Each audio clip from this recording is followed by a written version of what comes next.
Hello and welcome everyone to the divine world of education. मैं हूं तुम्हारा दोस्त, मैं हूं तुम्हारा मेंटर, मैं हूं तुम्हारा गाइड कार्तिकेय शुक्ला। और आज हम जो चैप्टर पढ़ने वाले हैं या कहते हैं जो टॉपिक कवर करने वाले हैं वो एक बहुत ही इंटरेस्टिंग है, as well as it is very important for the prospective of NEET as well as your school exams. ठीक है, उससे लेक्चर स्टार्ट करने से पहले आप लोगों के लिए एक बहुत जरूरी बात, The more you sweat in practice, the less you bleed in war. इसका मतलब ये कि जितना ज्यादा पसीना तुम बहाओगे अभी परिश्रम करने में, जितनी ज्यादा आप अभी मेहनत करेंगे, तो जब आपका ऐसा समय आएगा, युद्ध का जब समय आएगा, यानी युद्ध का समय, तुमको मैं कोई जंग लड़ने के लिए नहीं कह रहा हूं, इन द सेंस कि जब तुम्हारा एग्जाम होगा तब तुम्हारा खून उतना कम निकलेगा। इसका मतलब कि तुम जो है उस टाइम पे तुम्हारे अंदर फ्रस्ट्रेशन कम होगी, उस टाइम पे तुम थोड़ा अपने जब तुम मेंटली प्रिपेयर रहोगे तो उस चीज को, सारे क्वेश्चंस को तुम बहुत ही अच्छे ढंग से कर पाओगे। So this is your thought of the day और स्टार्ट करते हैं आज हम इसी थॉट के साथ। और हम डेली प्रैक्टिस करेंगे और साथ में मैंने तुमसे कहा है कि एनसीईआरटी डेली पढ़ोगे तुम। जहां पे तुमको कोई डाउट आएगा टेलीग्राम पे पूछो, यूट्यूब पे पूछो, जो पूछना जहां पूछना पूछो, बट पूछो जरूर। ठीक, तो चलिए आज हम जो चैप्टर पढ़ने वाले हैं दैट इज बायोलॉजिकल क्लासिफिकेशन। ठीक है, अच्छा ये बताओ, लास्ट क्लास में जब मैंने द लिविंग वर्ड पढ़ाया था तो तुम लोगों को बताया था कि बायोलॉजी का मतलब क्या था, the branch of science that deals with the study of life. ठीक है, तो बायोलॉजिकल क्लासिफिकेशन। अब देखो, क्लासिफिकेशन का मतलब मैंने क्या बताया था, ग्रुपिंग करना। क्या बताया था, ग्रुपिंग करना। ठीक, तो ग्रुपिंग कर रहे हैं हम, यानी लिविंग ऑर्गेनिजम्स की जिस प्रकार से ग्रुपिंग हो रही है, उनको जिस ग्रुप में बांटा जा रहा है। ठीक है, अब अच्छा ये बताओ, अगर तुमसे कोई कहे कि प्लांट में और तुम में क्या डिफरेंस है, प्लांट में और तुम में क्या डिफरेंस है, हो तो तुम दोनों ही लिविंग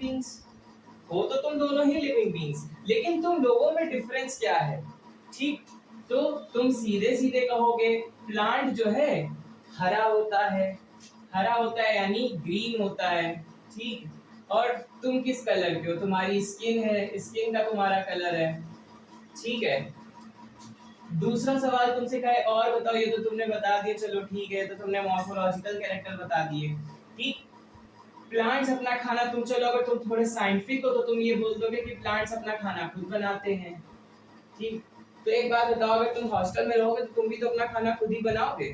सॉरी, तुमको मेस से मिलेगा, लेकिन अगर तुम बाहर कोई कमरा लेकर के कहीं रहोगे तो तुम अपना खाना खुद बनाओगे ना। तो क्या तुम भी ऑटोट्रॉफिक हो क्या? तुम तो हो नहीं।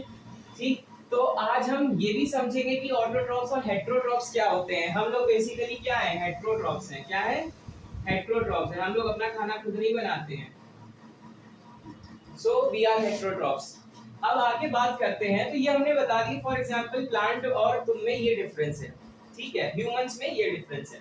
तो इसी डिफरेंस के बेसिस पर जो है जितने क्लासिफिकेशन किए गए हैं, ठीक, आज तक जितने क्लासिफिकेशन लिविंग बींग्स आप कहीं देखते हैं, जैसे मान लीजिए आपने बनाना प्लांट देखा, बनाना ट्री देखा, तो आपके दिमाग में आ गया, पहले से आपके माइंडसेट में आ गया कि हाँ भाई, बनाना जो हमने देखा है वो एक प्लांट है।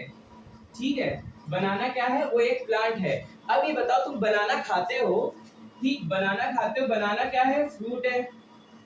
तो फ्रूट कहाँ से मिल रहा है, प्लांट से ही तो मिल रहा है। वो फ्रूट कहाँ से मिल रहा है तुमको, प्लांट से ही मिल रहा है।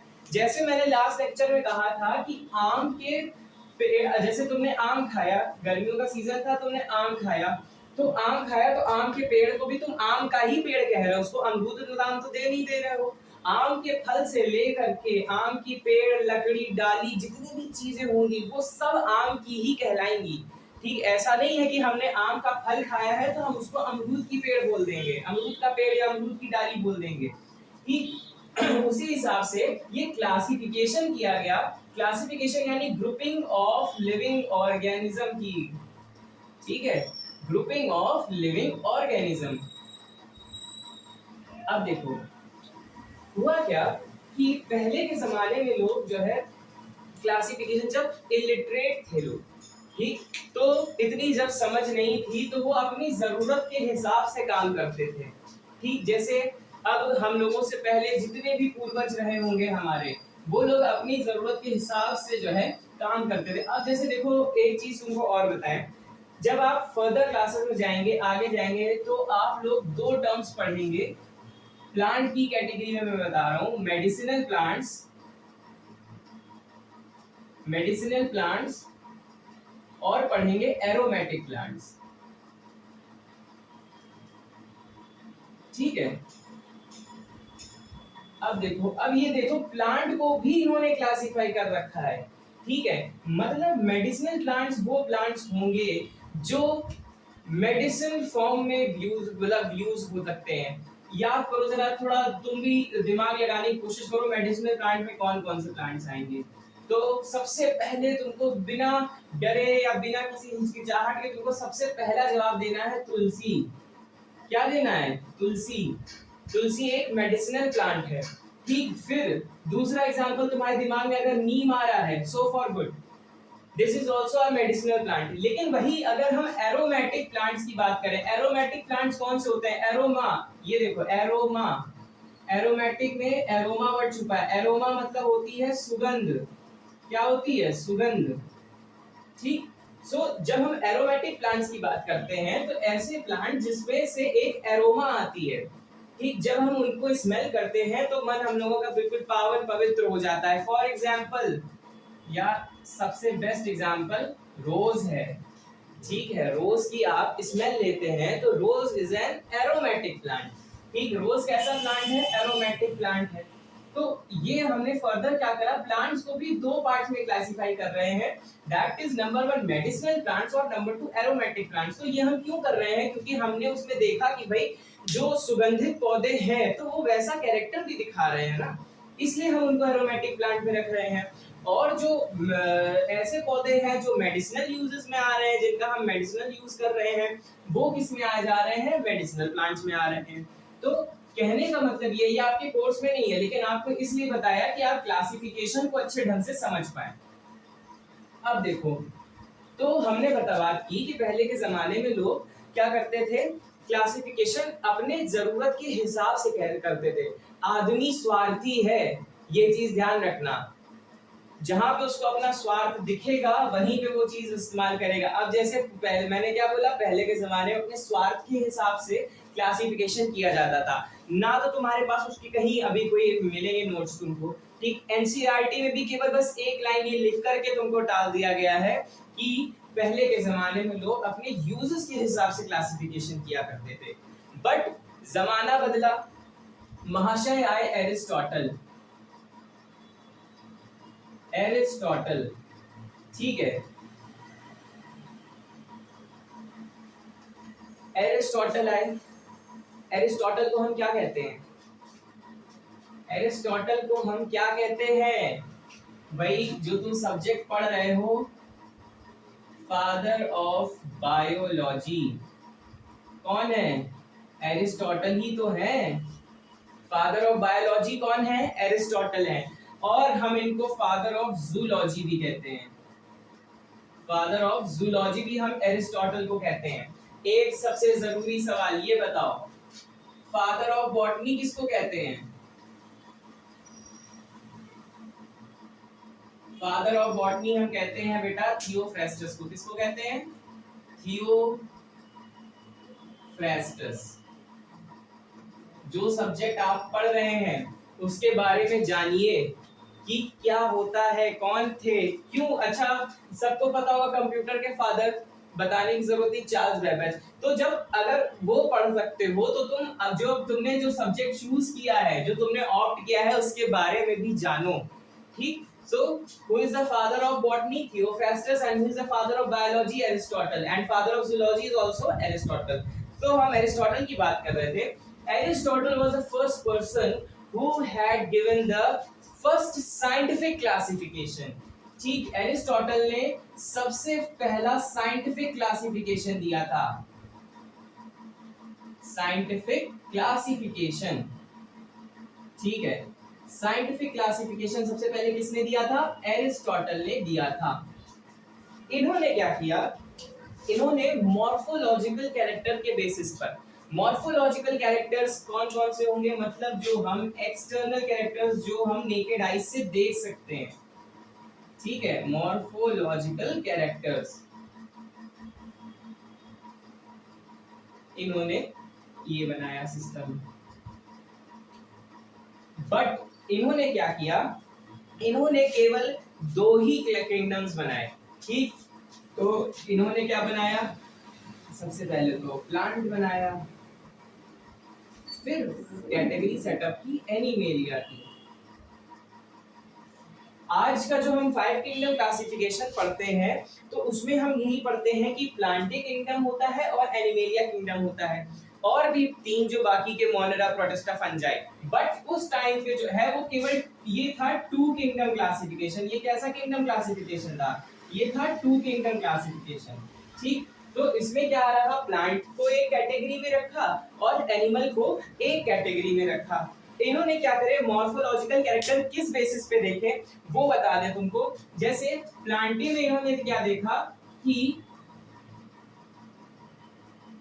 इन्होंने 3 कैटेगरीज बनाई, ठीक, हर्ब्स, श्रब्स एंड ट्रीज, ठीक है। जितने भी हाईली ब्रांच्ड लंबे लंबे पेड़ थे, ठीक है, उनको सबने, जितने भी लंबे लंबे प्लांटी किंगडम के मेंबर्स दिख रहे थे उनको इन्होंने क्या करा, सबको ट्रीज में रख दिया, हाईली ब्रांच्ड, हाईली ब्रांच्ड, ठीक। वो सब किस में आ गए, कि ट्रीज में आ गए, ठीक। यहाँ पे क्या लिख सकते हो, हाईली ब्रांच्ड और ट्रंक,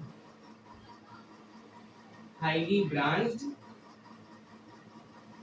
एंड ट्रंक, जिसमें ट्रंक्स प्रेजेंट थे, ठीक। तो वो सब किस में आ गए, हमारे ट्रीज में आ गए। फिर जब बात करें श्रब्स की, तो इन्होंने देखा जितने भी वुडी स्टेम्स थे, वुडी स्टेम्स थे, उनको इन्होंने श्रब्स की कैटेगरी में रख दिया। और जब इन्होंने इनकी बात की, हर्ब्स की, तो इसमें थे नॉन वुडी स्टेम, ठीक। तो जितने भी नॉन वुडी स्टेम्स थे उनको इन्होंने हर्ब्स की कैटेगरी में रख दिया, ठीक। और जब एनिमेलिया की तरफ बढ़े, एनिमेलिया को इन्होंने फर्दर 2 पार्ट्स में क्लासिफाई किया, ठीक है।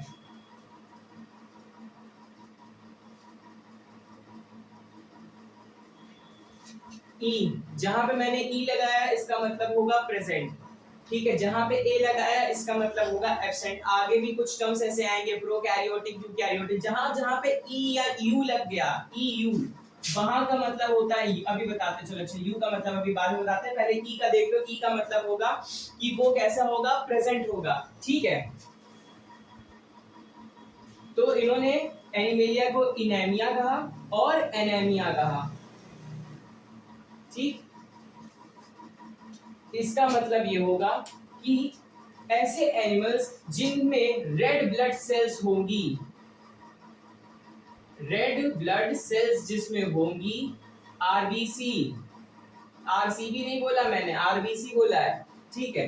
तो वो किस में आएंगे, इनेमिया में आएंगे। और जिसमें रेड ब्लड सेल यानी आरबीसी नहीं प्रेजेंट होगी वो एनीमिया में आएंगे, ठीक है। इनाइमा बोलो या एनाइमा बोलो, ये भी बोल सकते हो, ये टोटली तुम्हारे ऊपर डिपेंड है। देखो प्रोनाउंसिएशन कहीं जगह तुम्हारा गलत भी हो तो कोई दिक्कत नहीं, लेकिन स्पेलिंग सही रखना, और ये तुमको पता होना चाहिए कि इसका मतलब क्या होता है। और जितने भी प्रीफिक्स और सफिक्स बायोलॉजी में हैं उनको भी बहुत अच्छे ढंग से याद करेंगे हम लोग आज, ठीक। तो ये हो गया इनका 2 किंगडम क्लासिफिकेशन। अब क्या हुआ, आगे बढ़ते हैं। तो एरिस्टोटल ने तो इस बेसिस पे पूरा क्लासिफिकेशन कर दिया, लेकिन मिस्टेक भाई साहब से एक ये हो गई कि इन्होंने प्लांट में किसको किसको रखा,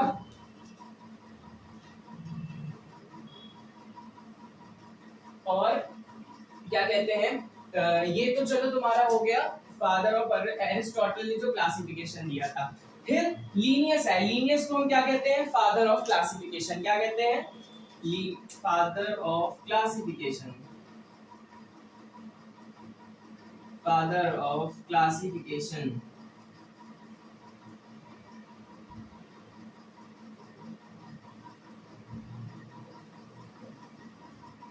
ठीक, उन्होंने प्लांट और एनिमल्स को उस कैटेगरी में सबसे पहले साइंटिफिक क्लासिफिकेशन किसने दिया था? एरिस्टोटल ने दिया था। फिर उसके बाद जब ये टू किंगडम क्लासिफिकेशन आया तो ये किसने दिया था? लीनियस ने दिया था। तो इसमें इन्होंने क्या किया? प्लांटे और एनिमेलिया को कैटेगराइज किया।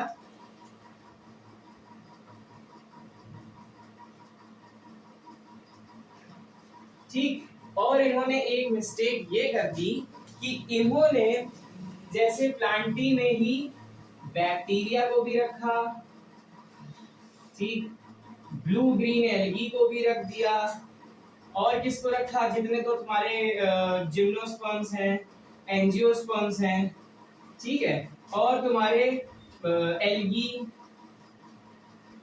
फंजाई, ब्रायोफाइटा, टेरिडोफाइटा, ठीक है, इन्होंने प्लांट्स में तो ये सारे रख दिए, ठीक, और एनिमेलिया में तुम्हारे रखे थे सारे प्रोटोजोआ रख दिए, और इन्होंने तुम्हारे इसमें रख दिया वर्टिब्रेट्स और इनवर्टिब्रेट्स। अब देखो, बात जब तक यहां पर इसकी आती वर्टिब्रेट्स और इनवर्टिब्रेट्स की एनिमेलिया में, तो ये तो चलो ये एनिमेलिया किंगडम के कहलाने लायक हैं, लेकिन प्रोटोजोआ जितने थे, प्रोटोजोअन्स जो हैं वो एनिमेलिया के अंदर आने वाले नहीं हैं, because they all are unicellular. ये कैसे हैं? सबके सब यूनिसेलुलर हैं, दे आर नॉट मल्टीसेलुलर। और यही जब बात करें तो आप ये देखो बैक्टीरिया और ब्लू ग्रीन है, सॉरी पहले बैक्टीरिया देखो। बैक्टीरिया तो बेटा ऐसा है कि बैक्टीरिया की सेल कैसी होती है? प्रोकैरियोटिक होती है। बैक्टीरिया की सेल कैसी होती है? और ये जितने सारे हैं ये सब क्या है? यूकैरियोटिक हैं।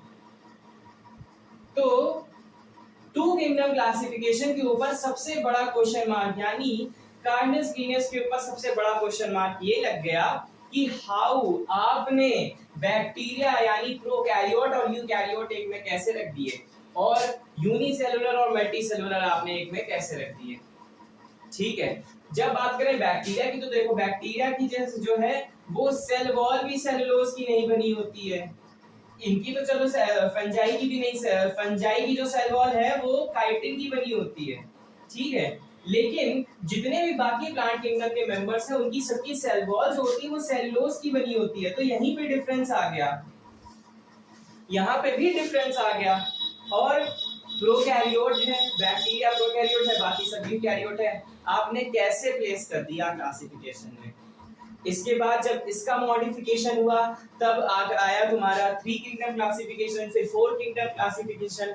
इतने सालों की मेहनत के बाद finally the classification which is all over accepted, सब जगह जो एक्सेप्ट किया गया वो था 5 kingdom classification given by RH Whittaker.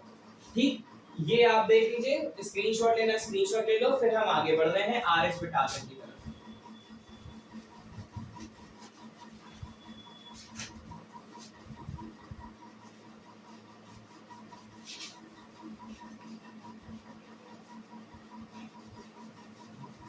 ठीक, सो क्या पढ़ने जा रहे हैं हम लोग? 5 किंगडम क्लासिफिकेशन।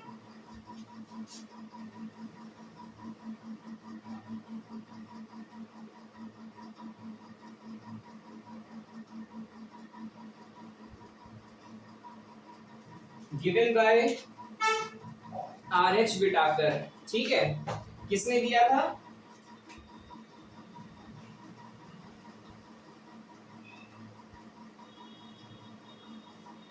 कब दिया था? 1969।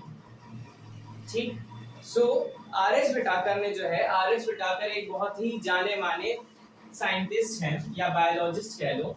सो इन्होंने क्या किया? 5 किंगडम क्लासिफिकेशन दिया। इन्होंने सारे क्लासिफिकेशंस को स्टडी किया, तब जाकर के ये इस नतीजे पे पहुंचे कि हम जितने भी लिविंग ऑर्गेनिजम्स हैं उनको मात्र 5 किंगडम में जगह देंगे। ठीक है, 5 किंगडम्स में हम लोग जगह देंगे। सबसे पहला किंगडम इन्होंने दिया मोनेरा। अब देखो पहले दो किंगडम क्लासिफिकेशन में क्या क्या थे, केवल प्लांट्स थे और एनिमल्स थे। अब देखो 5 में कौन आ गए, मोनेरा आ गए। कौन आ गए, मोनेरा आ गए। फिर प्रोटिस्टा, ये देखो प्रोटिस्टा वर्ड आ गया। फिर आ गए तुम्हारे फंजाई। लीनियस से गलती क्या हुई थी, उन्होंने फंजाई को किस में रख दिया था, फंजाई को किस में रख दिया था, प्लांट में रख दिया था। और इन्होंने ये प्रोटिस्टा में सारे तुम्हारे प्रोटोजोन्स आते हैं, और प्रोटिस्टा को किस में कर दिया था, एनिमल्स में कर दिया था। Fungi, then plantae, and then तुम्हारा last but not the least animalia. ठीक, ये क्या हो गया, एनिमेलिया।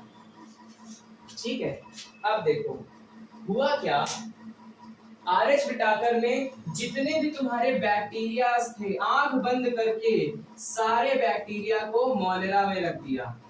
ठीक है, जितने भी तुम्हारे बैक्टीरिया थे उनको आंख बंद करके मोनेरा में रख दिया, because bacteria are the only and only organism that contains prokaryotic cell. Prokaryotic cell. ठीक, सो आप यहां से देख सकते हैं कि मोनेरा का अगर हम इन सबका कंपैरिजन करें कैरेक्टर्स के बेसिस पे, सो यहां पे ये देख सकते हो सेल टाइप क्या होगा, सेल टाइप होगा प्रोकैरियोटिक। बाकी सब में जितने भी तुम्हारे अदर किंगडम्स हैं, इनका सबका सेल कैसा होगा, eukaryotic cell. Eukaryotic, eukaryotic, eukaryotic, eukaryotic. ठीक, प्रोकैरियोटिक सेल और यूकैरियोटिक सेल का मतलब क्या हुआ, प्रोकैरियोटिक सेल इसका मतलब होगा nucleus totally absent, no well defined nucleus is present in prokaryotes. ठीक है,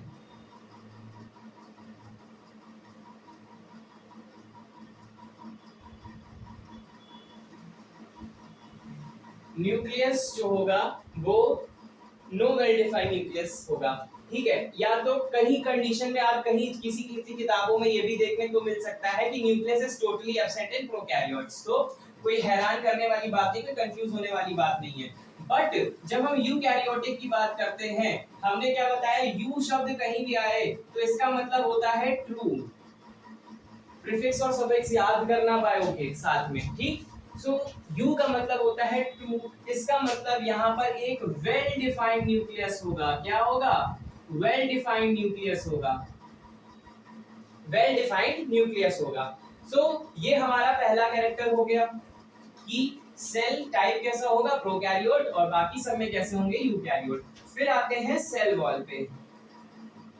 सेल वॉल कैसी होगी, तो बैक्टीरिया की जो सेल वॉल होती है, बैक्टीरिया की सेल वॉल जो होगी इसमें प्रेजेंट होगी, पहली चीज तो प्रेजेंट होगी, और किसकी बनी होगी, पेप्टाइडोग्लाइकन, पेप्टाइडोग्लाइकन की। ठीक है, और जब यूकैरियोट्स में आएंगे, सॉरी प्रोटिस्टा में आएंगे, तो प्रोटिस्टा में कुछ में ये प्रेजेंट होती है और कुछ में ये एब्सेंट होती है सेल वॉल।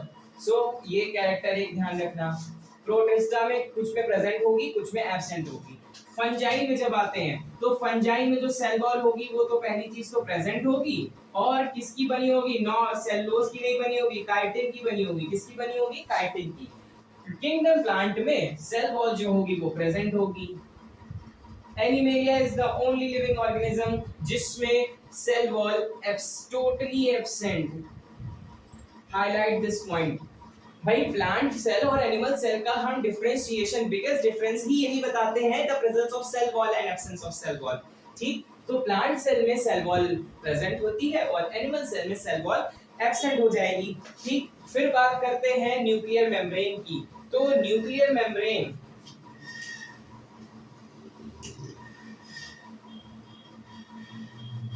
न्यूक्लियर मेम्ब्रेन, तो न्यूक्लियर मेम्ब्रेन जो मोनेरा में होती है वो टोटली एब्सेंट होती है। अभी जब हम सेल चैप्टर पढ़ाएंगे तो उसमें बताएंगे प्रोकैरियोटिक सेल और यूकैरियोटिक सेल में डिफरेंस, तब आपको ये चीज बिल्कुल क्लियर हो जाएगी। सो प्रोकैरियोटिक सेल में न्यूक्लियर मेम्ब्रेन एब्सेंट होगी, बाकी सब में प्रेजेंट होगी। प्रेजेंट सर, ठीक, ये चीज हो गई। अब देखो तो सेल टाइप प्रोकैरियोट, बाकी सारे यूकैरियोट। फिर cell wall present, present absent, present present absent, nuclear membrane absent, present present present present. ठीक, अब बात करते हैं बॉडी ऑर्गेनाइजेशन की, मतलब बॉडी कैसी होगी इन सब की। बॉडी ऑर्गेनाइजेशन, तो मोनेरा कैसा है, मोनेरा सारे कैसे होंगे, सेलुलर होंगे। ठीक, प्रोटिस्टा कैसे होंगे, जितने भी प्रोटिस्टा हैं वो सारे सेलुलर होंगे। ठीक है, और ये जो तुम्हारे फंजाई हैं ये कैसे होते हैं बेटा, तुम्हारे मल्टी सेलुलर होंगे। ये मल्टी सेलुलर होंगे। ये कैसे होते हैं, यूनिसेलुलर होते हैं। ठीक है, सिंगल सेल, ये यूनिसेलुलर, ये मल्टी सेलुलर। फिर प्लांट में जो होता है बेटा, सेल भी होता है और क्या होता है, टिश्यू होता है। क्या होता है, टिश्यू होता है। एनिमेलिया में टिश्यू भी होगा, ऑर्गन भी होंगे, और होगा तुम्हारा ऑर्गन सिस्टम। ठीक है, क्या मतलब हुआ टिश्यू, ऑर्गन और ऑर्गन सिस्टम का। तो सेल, एक जगह के सेल सारे मिल करके टिश्यूज बनाते हैं, तो टिश्यूज मिल करके ऑर्गन बनाएंगे और ऑर्गन मिल करके ऑर्गन सिस्टम बनाएंगे। सो एनिमेलिया में तुम्हारा टिश्यू भी होगा, ऑर्गन भी होगा और ऑर्गन सिस्टम भी होगा। जैसे रेस्पिरेटरी ऑर्गन क्या है तुम्हारा, लंग्स, तो एक सिस्टम भी तो है, रेस्पिरेटरी सिस्टम किसमें पढ़ते हो, तो लंग्स के जितने सारे सिस्टम यानी वो ऑर्गन सिस्टम। ठीक, सो ये तुम्हारा हो गया एक तरह से 5 किंगडम क्लासिफिकेशन। अच्छा, बात कर लेते हैं एक बार जरा यहीं पे न्यूट्रिशन की। ठीक, एक पॉइंट और ऐड कर लेते हैं न्यूट्रिशन का। तो बैक्टीरिया के बारे में सोचो, बैक्टीरिया कैसा न्यूट्रिशन शो करेगा। तो अगर दिमाग लगा पा रहे हो तो लगाओ कि बैक्टीरिया जो होते हैं वो ऑटोट्रॉपिक भी होंगे, ऑटोट्रॉपिक भी होंगे, हेट्रोट्रॉपिक भी होंगे और सैप्रोफिटिक भी होंगे। सैप्रोफिटिक मतलब अभी आगे बताते हैं, जब किंगडम मोनेरा पढ़ेंगे तब बताते हैं कि सैप्रोफिटिक का मतलब क्या होता है। ठीक, और तुम्हारे जितने ये प्रोटिस्टा हैं, प्रोटिस्टा यानी जितने तुम्हारे ये प्रोटोजोअन्स हैं, ये सब भी कैसे होंगे, ऑटोट्रॉप भी होंगे और हेट्रोट्रॉप भी होंगे। फंजाई, फंजाई की बात करो तो ये सारे हेट्रोट्रॉप्स होंगे। ठीक है, फंजाई हेट्रोट्रॉप्स। प्लांट किंगडम की बात करें तो ये सारे ऑटोट्रॉप, और एनिमेलिया की बात करें तो ये सारे क्या होंगे, हेट्रोट्रॉप।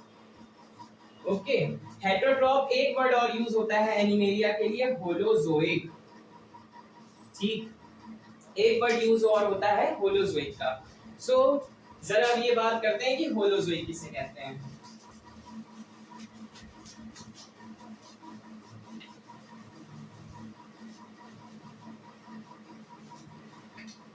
देखो,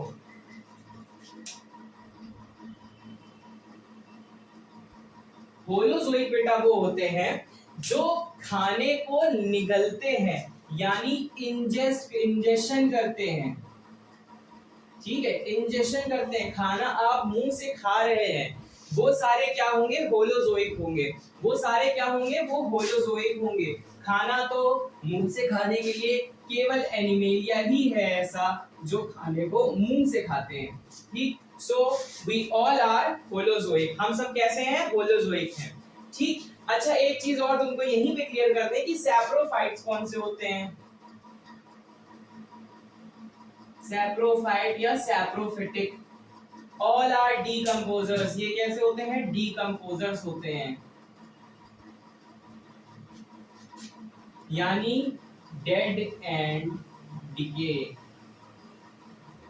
ठीक, फिर एक वर्ड और आता है पैरासाइट। पैरासाइट कौन से होंगे, जो तुम्हारे जितने भी जैसे पैरासिटिक कैरेक्टर शो करते हैं। पैरासिटिक कैरेक्टर मतलब किसी भी लिविंग ऑर्गेनिज्म के ऊपर जो ग्रो करेंगे, ग्रो ऑन लिविंग ऑर्गेनिज्म, और उनको ही खाना शुरू कर देंगे और उनको हार्म पहुंचाएंगे। ये कैसे होते हैं, हार्मफुल होते हैं। एक टर्म यहां पर और आता है सिम्बायोटिक। सिम्बायोटिक वो होता है जो अगर आपके जैसे मान लो किसी प्लांट में लगता है, जैसे मान लो प्लांट में किसी भी लिविंग ऑर्गेनिज्म में लगा, किसी भी ग्रो ऑन लिविंग ऑर्गेनिज्म, लेकिन बदले में ये उसको कुछ देगा, ठीक है। फॉर एग्जाम्पल राइजोबियम, राइजोबियम अगर किसी भी प्लांट में लगता है,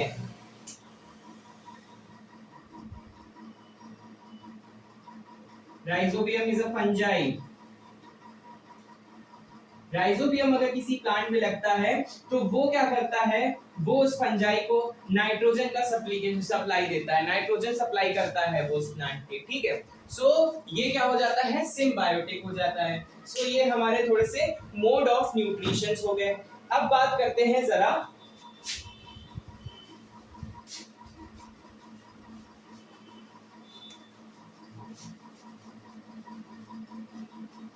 ऑटोट्रॉप और हेट्रोट्रॉप्स।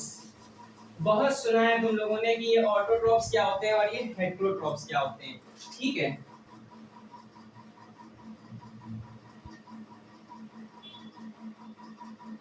ऑटोट्रॉप्स और ये इधर हेट्रोट्रॉप्स।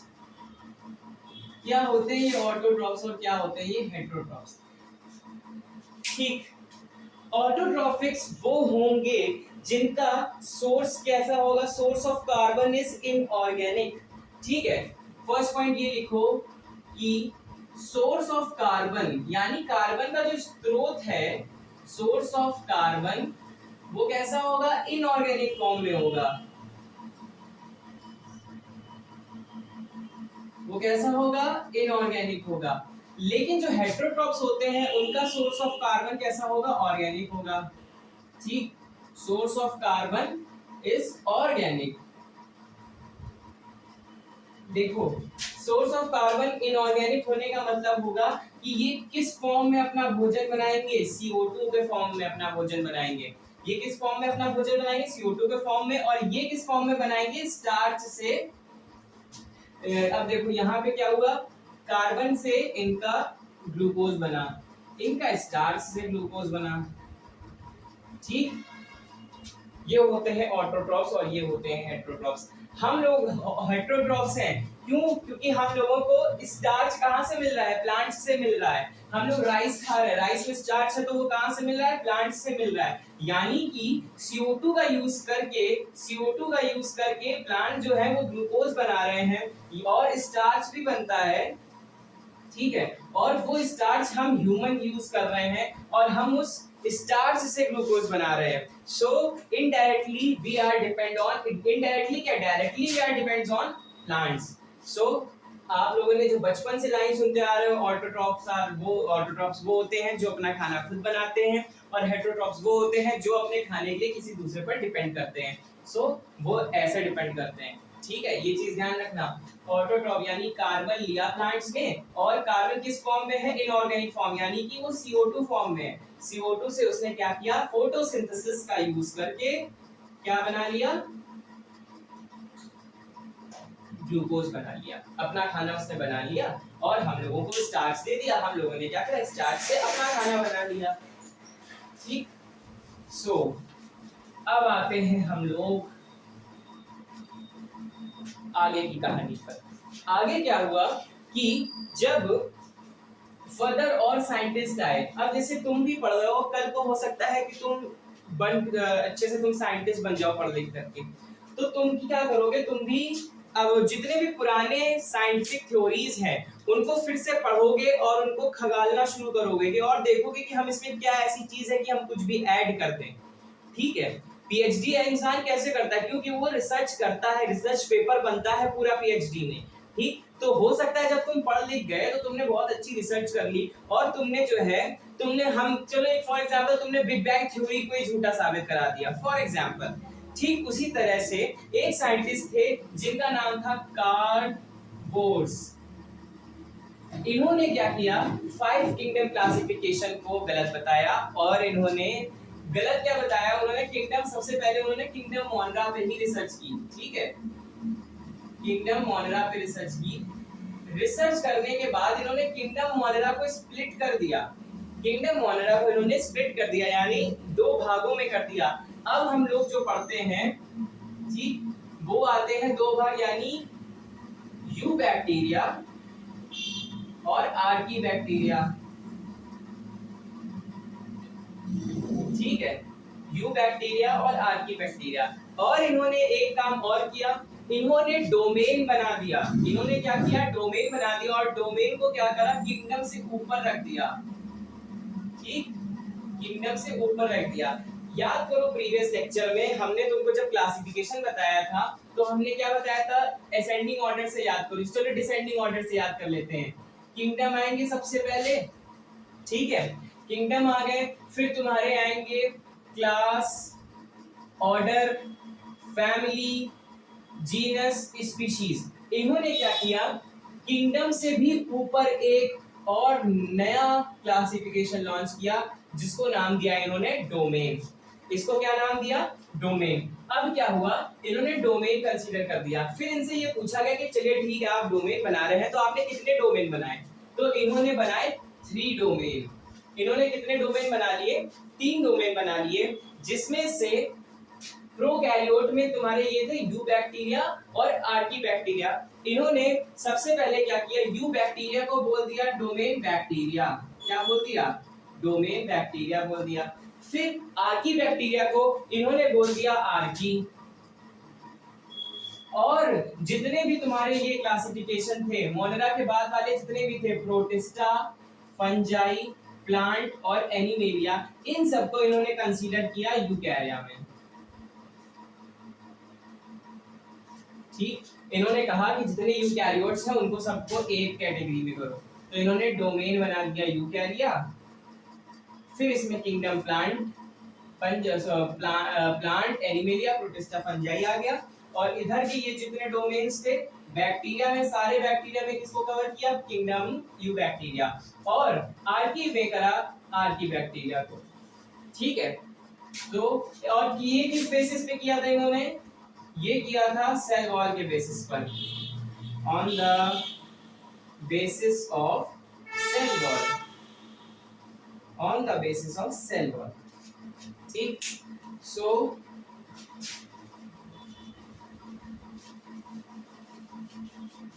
ये हो गया हमारा पूरा क्लासिफिकेशन।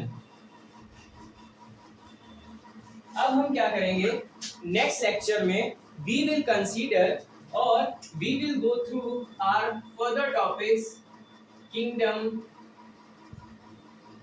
मोनेरा। ठीक है, और हम साथ में पढ़ेंगे किंगडम प्रोटिस्टा।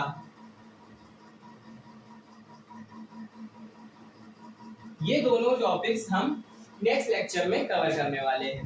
ठीक, अब एक चीज ये बता दें कि अभी हमने बताया कि 3 डोमेन सिस्टम कर दिया है, तो फिर हम ये क्यों पढ़ रहे हैं, बिकॉज तुम्हारी एनसीईआरटी ने 3 डोमेन सिस्टम को मानने से मना कर दिया है।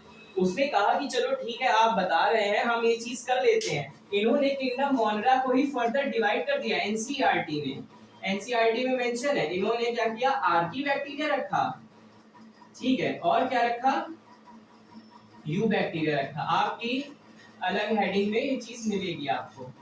ठीक, तो इन्होंने क्या किया, किंगडम मोनेरा ने आर्की बैक्टीरिया और यू बैक्टीरिया को कंसीडर कर दिया, और बाकी सारे किंगडम्स वैसे ही कराए। इन्होंने डोमेन का कहीं भी जिक्र नहीं किया है, केवल बस इतना सा पैराग्राफ दे दिया है डोमेन के बारे में। ठीक है, और मेंशन नहीं किया उनका नाम कार्ल गोट्स का। तो वो सारी चीजें ध्यान रखिएगा। आज के लिए इतना ही, और आप लोगों को बता दें कि मेहनत करते रहिए। मेहनत का कोई भी सेकेंडरी वे नहीं होता है, मेहनत करनी पड़ेगी, सब लोग करिए। और कैसा लगा ये आपको वीडियो लेक्चर, कुछ हेल्पफुल रहा आपके लिए तो ये मुझे कमेंट करके जरूर बताइएगा। देखते रहिए, हंसते रहिए, मुस्कुराते रहिए, और like, share and subscribe the divine word of education. Thank you.